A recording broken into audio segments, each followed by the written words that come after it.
see us. Hopefully you will see us soon. Because supposedly we are going live right now. Live rec. Okay. Let us know Yes. when you can see us, guys. I've got the page open and I'm not seeing us yet, but Okay. In live streaming, it says excellent connection. There it is. Okay. I think I see us now. Hi, everybody. Here we are. oh, I'm so hooray. sorry. You know what? I'm so sorry. It's 12:04 and we're late. Hey, Alex. Good to see you. Phew. Like Riverside changed its settings. Because And that won't be a problem for anyone. yeah, Riverside, all of a sudden, Riverside looks totally different than it used to for going live. We haven't gone live in a couple of weeks. Anyway, hi, everybody. Good to see you. So, Hi. y'all, today we're talking about Bratz, the new documentary on Hulu from Anna McCarthy. And Christy, while during our break, I found this. Oh, take me where my future's lying. That's right. St. It's Elmo's Fire. Still in the collection, baby. Yes. Hello, Sarp Newark. Hello, Jesse. Hello, Christine. Hello, Matt. Thank you all so much for your patience. It's good to see you. A couple weeks go by, and we have a spiffy Riverside watermark there, which I did not expect. Ooh. Didn't need that, but we're live on Riverside apparently. Hi, everybody. Yeah, Bratz. Yeah, Alex says, love seeing Ira on Bratz. I mean, really, very few things are a absolute mandate for us culturally, but I think a Brat Pack documentary from Andrew McCarthy is one of them. Yeah. Hello. Hi. I gotta just catch my breath. Itay says you are a man in motion, Alonso. All you need is a pair of wheels. One of the fun things about the Bratz documentary, and we have a review of this for you guys later on today, is that video, the St. Elmo's Fire video. Like, there's just so much hair. So much. Also, can you guys please let us know how we sound? Just because I fully assume that if the settings are all different, that the audio might also be different. Indeed. So please let us know if we need to, like, are we too low? Are we too high? Hello. Hi, everybody. Yeah. I remember the moment of music videos for songs from movies where it was all clips from movies, but the St. Elmo's Fire one took it to a whole new level by making the cast return in character and interact with John Parr. John Parr gets a quality moment with every single person. He's got to go up to them and like sing at them, and get a pat on the back, and go on to the next person. And where is he now? Where is John Parr? And remember the Naughty Naughty video? That was amazing. Oh, that was him too, right? I Naughty Naughty. Oh my God. Yeah. No one makes videos like that anymore. No. Thank you, Marty and Jesse and Teddy and everyone. Raina, good to see you. Raina's back from camp. Hey. Thanks for letting us know we sound good. Okay, hi. Someone asked about my knee. Someone up there. Thank you for asking about my knee. I had my knee surgery last Friday. It all looks good. Got my bandages off today. Got my brace still. Can bend it and can go to PT. I learned today that I still cannot drive for like at least 3 weeks, which is very stressful. It makes it hard to get to movies. I would make the other side of the mountain joke, but you have to be like as old as me to even know what that is. So never mind. I don't even know what that is either. Tell me what that is. It was 2 movies. It was The Other Side of the Mountain and then The Other Side of the Mountain Part 2. It was about a real Olympic skier named Jill Kinmont, who was in a terrible accident and became a quadriplegic. I forget now, but they were big hit tearjerkers in the 1970s. Oh. Good to know. Scott Delgado makes a joke that is totally relevant to our review of Bratz, which is, you sound great, but could you please do 16 more camera angles like Bratz did? Indeed. It's a lot. That is one of the criticisms we have of Bratz. It's a little messy there, a little jumbled there. Hi, it can be. Thanks for asking. How am I feeling? I'm feeling fine. I'm not in any pain. It's just a pain in the ass. Like, I don't hurt. I'm really excited to have it done and get back to reality. But you know what hurt though? If you guys have ever had surgery and ever had a nerve block, and then like the nerve block wears off. Oh, yeah. I have never experienced anything like this in my life. So literally at 5:30 a.m. on Saturday, exactly 24 hours after my surgery, all of a sudden I got to go to the bathroom. All of a sudden, like this wave of pain and confusion just overwhelmed me, where I thought I was going to throw up and pass out at the same time. And I had spots before my eyes and I was dripping with sweat. And it was disorienting. Like I forgot how to do basic things for a moment. It was very scary. But nerve block helps in the doing of the thing. Temporarily. It does until it doesn't. Yeah, it was really scary. Saldi 93 says, "Hi, Christy and Alonso. Have you seen the new Sabrina Carpenter music video, which stars her boyfriend Barry Keoghan?" No. Not yet. I'm just catching up on espresso. Like, I'm a bad gay when it comes to keeping up with the young people's music. So I've not gotten to her apparently second stab at having the song of the summer. Like, Sabrina Carpenter will not be stopped. I didn't realize that's who she was dating. That seems like a very strange Yep. combination of people there. Yeah. Angel says, "My doctor at the hospital told me we'll fix your shoulder without any surgery. Usually only younger people need it. So think of all the good things that come with not being 20 anymore." I needed surgery. Yeah, that's for sure. Christine, hi, says, "Yep, that's nerve block wearing off." It's scary, right? It's very disorienting. Ike says, "What is the meaning of breakfast all day?" Thank you for asking. That's a good question. We were having breakfast in the middle of the day at Alonso's house. Alonso and Matt and I and Alonso's husband Dave made his amazing pancakes. And we were trying to figure out how to regroup, what to call ourselves after what the flick ended. And we knew we didn't want a name that had like movie or flick or film or anything literal. Popcorn, ticket, usher, balcony. It's all been taken. You know. Yeah, and we wanted to do something different and like kind of mysterious, like breakfast all day. What's that? Everyone loves breakfast all day. Like, don't you want to have breakfast in the middle of the day? I make Nick scrambled eggs for dinner all the time. It's appealing. It is. Doug Arthur says, "Disappointed. I thought Bratz was going to be a documentary about my favorite beer-infused sausages. Instead, I got Emilio Estevez and Andrew McCarthy. Ha ha." Yes, thank you, KW. I am feeling okay. It's good. Yeah. And then Andrea asked, "Can I teach Nick to drive?" He would. He keeps saying to me, "I'll drive you." I say, "You're 14." He says, "But I look 16." I said, "But you're not." But you're not. Anyway, movie news is why you're here. Movie news you shall have. Yes, Thank you all for indulging me and asking questions and being concerned. I missed you guys last week, but it's nice to see you now. So the big thing that happened this past week is that Sony is buying Alamo Drafthouse, like all 35 locations of Alamo Drafthouse, several of them in Texas in particular, where they were founded, went bankrupt. And so now all 35 of them will be part of Sony, which can happen now. Right, because they overturned the Paramount Accords, which had prevented major studios from also being in the exhibition business. Here's the thing I'm confused about, and if anybody in the chat wants to elucidate on this, I would appreciate it, because I remember in the 90s in Dallas, there were several theaters that were branded as Sony theaters. Oh. And I looked it up, and it was Lowe's Cineplex, which at one point was apparently owned by a consortium of Sony and Universal. So how did they own a theater chain in the 90s when allegedly studios weren't allowed to do so? I'm confused on this point. I'm sure it's some bit of legalese that I can't interpret and don't understand, but if somebody wants to walk me through that, I would appreciate it, because I very distinctly, like, I had to go look it up thinking this was some Mandela effect thing, but no, there were Sony theaters like by the City Place in Dallas in the 90s that I would go to with some frequency. So by City Place, so off of 75, just north of downtown. Yes, exactly. Knox Henderson-ish. See, you think we only do this for LA, but no, we contain multitudes. We can do it for New York. We can do it for parts of the Bay Area. My favorite like geographical screw up ever is a Bay Area one involving J-Lo in The Wedding Planner. Oh yeah. I know you know this one because I bitched about it a lot. Jennifer Lopez is the titular wedding planner, lives in Oakland, right, has to get a flight out of SFO, is stuck in traffic in a cab on the Golden Gate Bridge. Why? Did she go all the way up to the Richmond San Rafael Bridge and then cross over and come down through Marin just to get stuck on the Golden Gate Bridge, just to drive through the city to get back to the 101? Cinema. Yes, I know Bob Sullivan gets me. Bob Sullivan says the Metreon in SF was originally Sony 2, if I recall correctly.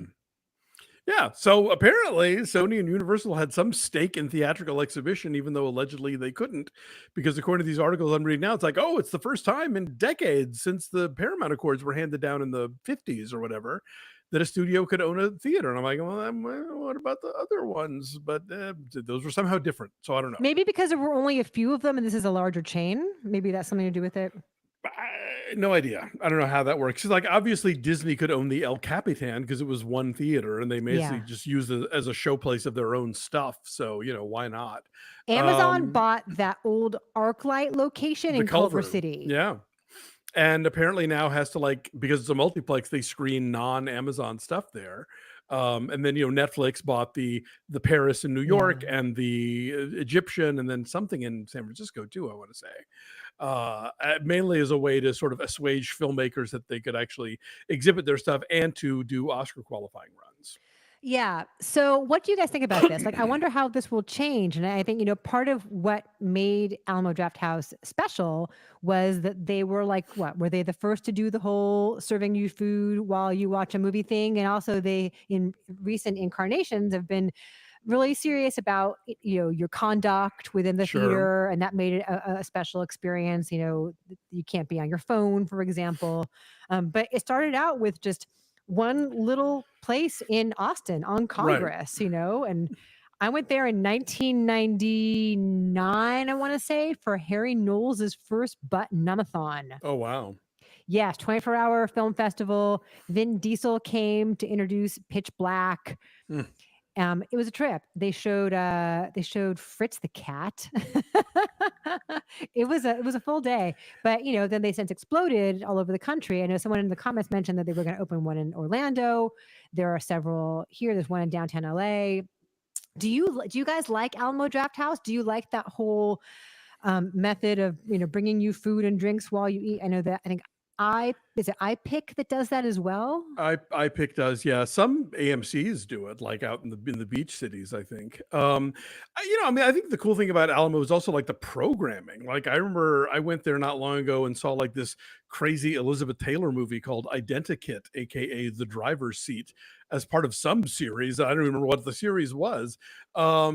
And so I hope that they get to still do that kind of cool stuff because they've also got Fantastic Fest. Like, there's a Mm. lot of programming that happens, I think, that makes Alamo unique. I know a lot of people had been talking about how in recent years, like, there was a bit of a drop off in quality just in terms of the food and the food service, and Oh. certainly the employees were trying to unionize and they were getting treated shitty. There were a lot of news pieces coming out of different cities about like crazy hours and people being expected to be on call, and just like, and then even before that there was the whole Harry Knowles of it all, of being kind of a bit of a sex pest, and the Oh, league sort of right. looking the other way. So there have been things internally at Alamo that have been in the news in recent years that are not the kind of news they want.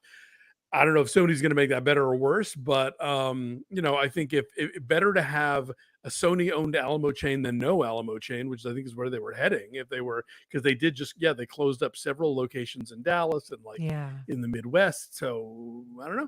Our friend Danny is chiming in saying they closed all 6 Alamo locations in North Texas 2 weeks ago. Yeah.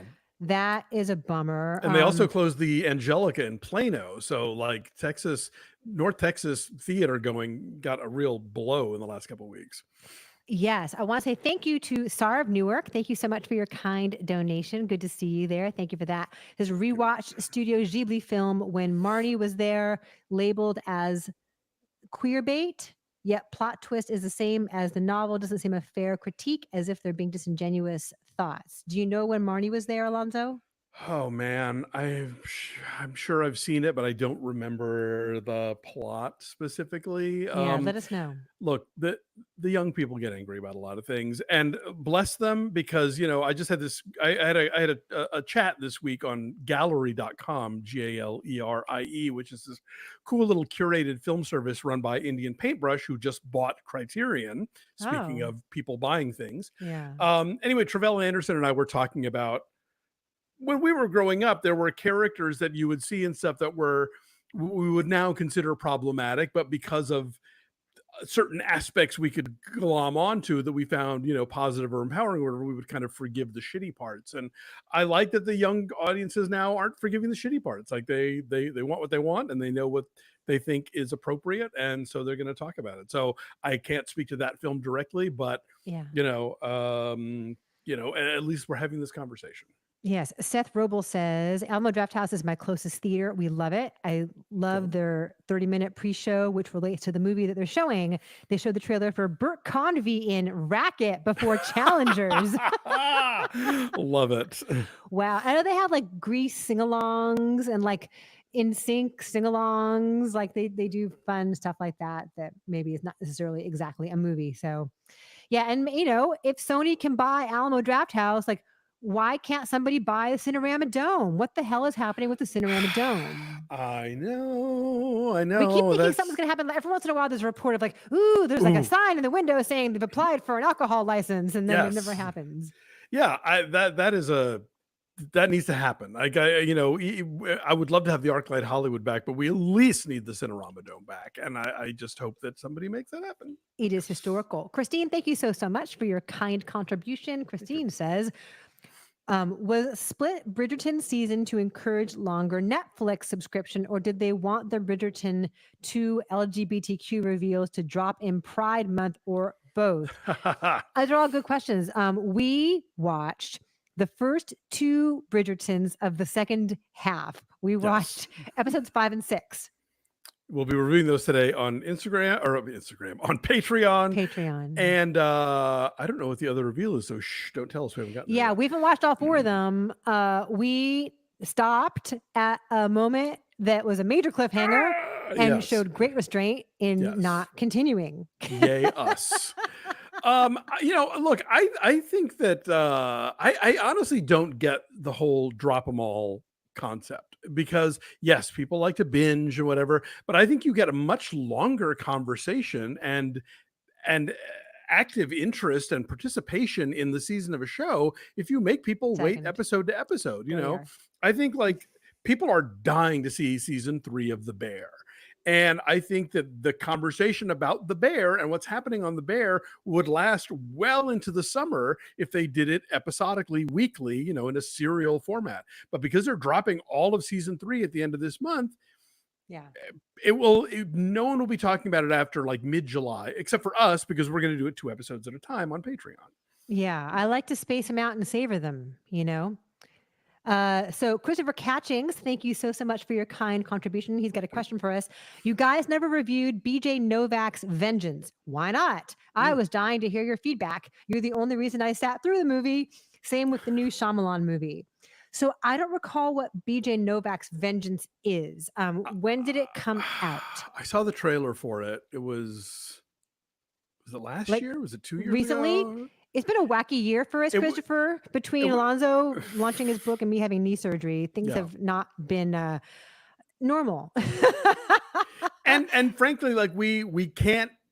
I don't think we can physically get to all the movies that open. There's just so much out there, and frankly, like there's a lot of stuff that will hey, let's try this, and we don't really get the response here, and it's like, well, maybe people are less interested in this kind of movie than that kind of movie. It's all a kind of a gut thing, and it all obviously depends on, like, is Christy seeing it for Roger Ebert? Am I seeing it for Film Verdict? Or either it's going to be on the radio that week, so there's a lot of different factors at play that will just miss stuff sometimes, and sorry. It's just time. But thank you for asking, and remind us please what that is, and was it good? Did you like it? And then the new Shyamalan movie, I'm assuming you're talking about this one with Josh Hartnett where he takes his daughter to a concert and like bad things happen. Well, there's a couple of Shyamalans now, right? Isn't The Watcher like his daughter or somebody like wrote it? Yeah. So, which I haven't seen that one either. Yeah, I have not either. I can't drive. Oh, The Watchers. Yes, I guess the other one we're talking about here. Yes. Warren Cornwallis has asked a couple times, and I want to get to this question. If you don't mind, can you both name your top 10 favorite movies of all time? That's a hard question, and it's an answer that's constantly changing. Yeah. That's you asked me today, but tomorrow my answer is different. Oh God, I don't pick a few. I'll pick a few. You pick a few. Sure. I mean, like the top of the list is always going to be Citizen Kane. I know it's a cliche, but it's great. Singing in the Rain, Renoir's Rules of the Game, Gentlemen for Blondes, His Girl Friday, Women on the Verge of a Nervous Breakdown. Selena Julie Go Boating.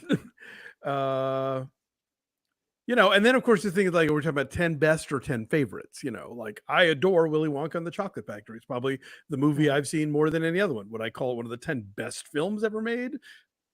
Probably not. What about you? Yeah. I mean, yeah, mine changes all the time. And that is a differentiation for sure. Like 10 best versus like just ones that are, personal ones that I love.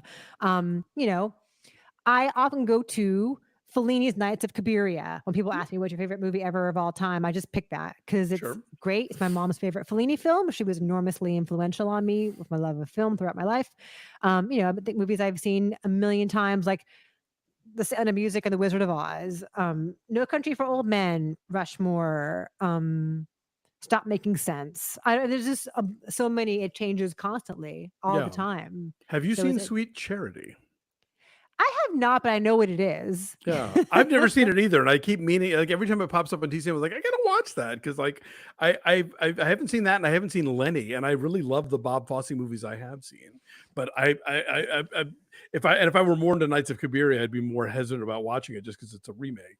Yeah. Alex says Oogie loves. Benjamin says Pootie Tang. Yes, you're on our wavelength. Yes, gonna sign your pity on the running kind. Satay. But we talked about Bratz today. We're going to talk about Bratz today. And, for a long time, The Breakfast Club was a movie that I would have put in there because it was a big influence on me when I was Sure. young. I love When many, John many. Hughes died, friends from college reached out to see if I was okay. I got to That's write how an into his stuff I appreciation of was. him. Yeah, Yeah. same. When I was still when Ebert Presents at the Movies still existed, Ignati, my co-host, and I got to introduce a screening of Ferris Bueller's Day Off at Wrigley Field. Like they Wow. had like a big blow up screen and people sat in the outfield and brought, blankets and Nice. picnics. And we got to introduce the screening, of the famous scene where they go to the Bada Cubs bada game. bada bada bada Swing. swing. Yes. Bada. So anyway, it's a hard question to answer, but it changes all the time. But thank you very, very much for that question. So Vengeance came out in August 2022. I remember seeing the trailer for it and I knew it existed. I just probably had other stuff going on that I had to go see that week, Yeah, and Teddy saw Backspot and enjoyed it. So thank you. I'm glad that you saw that and Cool. enjoyed it. Yes, Matt points out the next thing that I want to get to, which is a news thing. Inside Out 2 is poised for the first $100 million opening of the year. Thoughts on this? I loved the movie. We have a review of that today. Is this going to save cinema? Tom Cruise can't save cinema every summer. Sometimes we need Maya Hawke to do it. I don't know. I mean, it's amazing to me because apparently I don't understand anything anymore. Because when I saw The Fall Guy, I thought, here's a hit. Yeah. And it wasn't. Yeah, I mean, look, I'm pro butts and seats right now. Like, even the fact that I didn't care for Bad Boys Ride or Die, I was very gratified to see that it was drawing an audience because, yeah, I want theaters to survive, and to have a good summer and to start getting back into the black as far as their accounting is concerned.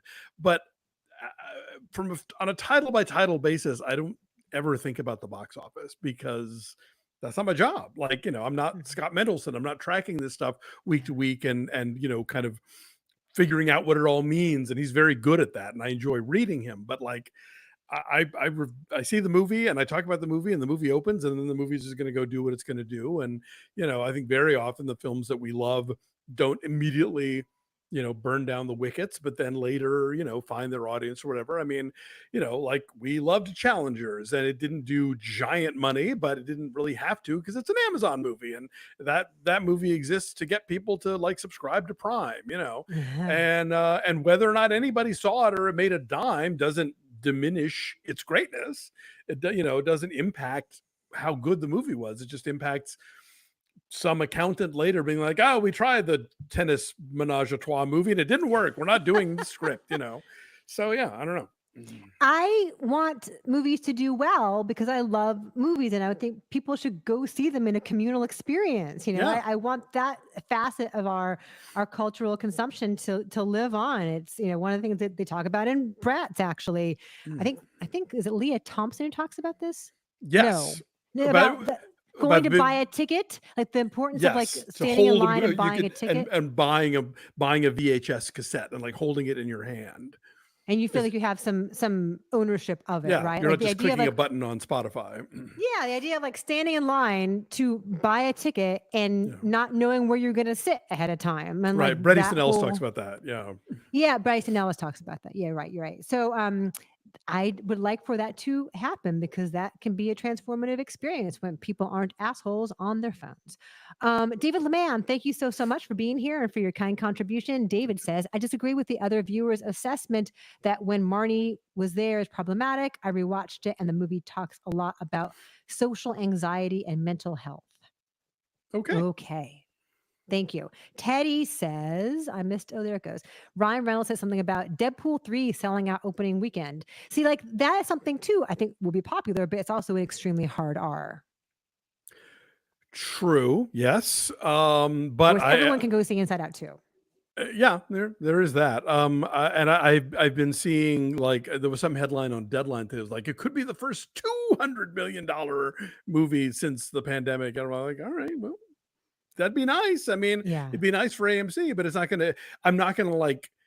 We can't get in the position where we're like cheerleading these movies to do well before we've even seen them, because we have to take the movie for the movie and not think, oh God, if I give it a bad review, am I hurting the opening weekend? And what is that going to do for AMC's stock prices? Like that's a rabbit hole I'm not going anywhere near. But do I, in a larger sense, want the act of cinema going to remain alive and for people to like gather in dark rooms and have this wonderful experience together? Yes, for sure. Yes. A couple questions I want to get to here. John M says, surprised Anthony Michael Hall was not mentioned more in Bratz or at all, like Yeah, we a talked about single that. time. Let's don't even say his name. Christy Alonso, would you consider Anthony Michael Hall a member of the Brat Pack? I say yes. My wife says no. You make the call. I mean, I think he is in some of the most crucial films from that era, and 16 Candles, Breakfast Club, and Weird Science. Yeah, the only But thing that I think where it comes into play here is the age differences, frankly, because so much of this, like especially the original Brat Pack article, was about these guys going to bars and being the cocks of the walk, and like Anthony Michael Hall is probably like that key 3 or 4 years younger, so like he couldn't go to those clubs with those guys. He wasn't necessarily socializing in the same way. Ditto Molly Ringwald. So yeah, I think he is part of the Brat Pack in terms of that era of filmmaking and that those actors making those movies. But it doesn't seem like he has a personal connection with right. these dudes the way that they had with each other, albeit briefly. Yes. Seth asks, will you guys be reviewing Ghostlight? Maybe. I've been hearing very good things about Ghostlight. I will try to, sure. I have a link for it. We can do that. Okay. Maybe it can be an art house thing. We're gonna do Tuesday next Tuesday. Yes. Yes. Fittingly enough. What other day? If it's Tuesday, it must be Tuesday. Couple more things I wanted to get to here. Jerry West died. This is a sports thing I want to segue into very quickly. Jerry West was longtime Lakers great and an executive. He is the logo. He is literally the person on whom they made the silhouette of the NBA logo. He died at 86. He's meaningful for our purposes here because he was a crucial figure in that Winning Time series that was on HBO that Adam McKay did with John C. Reilly as Jerry Buss. Jason Clarke played Jerry West, and Jerry West was pissed about the way he was depicted because they show him being very volatile and very deeply rooted in his depression. They show him like in his guest house in the dark, refusing to eat the meals that his wife brings him on a tray. So he was very unhappy about that. But he was a legend, and then he had a falling out with the Lakers. And so when Jerry West died, the Lakers didn't announce it. The Clippers did. Oh, yeah. Well. Ouch. And there's a whole Clippers series too, which Chris and I are watching, called Clipped, which is about the whole Donald Sterling v. Stiviano thing. Alonso, do you remember that? I do, and I somebody on Blue Sky said something like the fact that the Lakers got an HBO show and the Clippers got a Hulu one just says everything you need to know about these teams. It is perfect. Yeah, Obi, just asks us the question, are you watching Clipped on FX? Yes, I'm not caught up on this week's episode, but I think Cleopatra Coleman is awesome. Whoops, hold on, my thing just fell out. Hold on. She's awesome as V. Stiviano. Mm, And Jackie Weaver is good as Shelley Sterling. So yeah, I'm enjoying it. It's kind of knowingly soapy, and if it does LA geography stuff well, which I always enjoy. indeed. David, thank you so much. David asks, "Hey Christy, I'm so glad your surgery went well and you're doing all right. We all love you. That's very sweet. Thank you. I saw Inside Out 2. It was fun, but not as emotional as the first. That is a bit of what we talked about in our review, which you will see after we're done here. We'll probably wrap up here in a little bit so we can get all those reviews out to you. But yes, Inside Out 2 was pretty great. Yeah, and Bonzo points out the Lakers have been no class since Dr. Bus died. Yes, part of the falling out with Jerry West was that they promised him season tickets for life. And then in 2021, they told him, no, sorry, you and your wife don't have season tickets anymore. Oh well, then they get what they get, you know. And Jeannie Buss didn't name him to the 5 best Lakers of all time list that she made up. So I want to give a quick shout out to the great Françoise Hardy, who passed away this week at the age of 80. She was what they called a yeah singer, very influential French pop singer. Dylan and Jagger were both smitten with her. She sang one of my favorite French pop songs, which is the Serge Gainsbourg written Comment te dire adieu. And she was also, for our purposes, an actress. She's in John Frankenheimer's Grand Prix. She pops up in Godard's Masculine Feminine. And she's just one of those sort of icons of the era. And so, R.I.P. Françoise Hardy. effortlessly chic. Very. How do they do it, the French women? They make it look so easy, so put together. All the filterless gauloise. Yeah, I so don't need good. to eat. I have this and the red wine. You have the cigarettes and the chocolate. Anyway, we're so happy to see you guys. Thanks for hanging out with us on Friday afternoon. We will have reviews for you, as we mentioned, later on today of Bratz and Inside Out 2 over at our Patreon. We have recaps of Bridgerton 5 and Acolyte. 6. Yes. And also this week's episode of The Acolyte, which we are very split on. We don't have the same feelings on it at all. Or as I know, some of the Star Wars folks are calling it the Wokalite, because it's about hot lesbian space witches. Yeah. I think that's a feature, not a bug. Please, more of that. And hey, our Patreon subscribers voted for us to review in honor of the recent passing of Roger Corman, Mask of the Red Death, which is one of his Poe adaptations starring Vincent Price. And neither of us have seen it before. So we're going to take our first look at it and do a review that's exclusively for our Patreon subscribers. So maybe you should become one if you're not already. Patreon.com/BeFastAllDay. All good stuff. I'm excited to dig into Roger Corman. And then Christopher, thank you very much. Real fast. Appreciate you. Christopher asks, would you recommend watching the first Inside Out as a refresher, or could you go in with just the memory? It's an interesting way to phrase it, given what Inside Out is about. I think you could just go in cold. Yeah, I mean, I didn't. And I did not feel lost at all. There's not a previously on Inside Out, but it opens in a way that sort of brings you back into the world and reminds you of all the things. So yeah, you'll be good. Yeah, and so much of it is building on that world in ways that are very easy to follow in terms of different kinds of emotions and different parts of the brain, which are very clever. A lot of great wordplay in this one. So I think you could just go see it. Yeah. For sure. All right. Christine wants to know, has Dave had his surgery yet? July 8th, he got the sign off from the doctor this week. We're very excited about that. He made weight. So smooth sailing ahead. Can't wait for that to happen. Thanks for asking. Yes, get it done. Yes, for sure. Thanks to Jesse and Warren and Obi and everyone, Christine, Teddy. Always great to see you. Thanks for spending some time with us. Sorry we were a little bit late, but technology is tricky. Every time I think I've got it figured out, there's some new thing that happens. They got to change something, of course. Very, very confusing. But we love seeing you guys. We're so thankful to you for being here, and we'll do it again next week. Thanks, guys. Bye.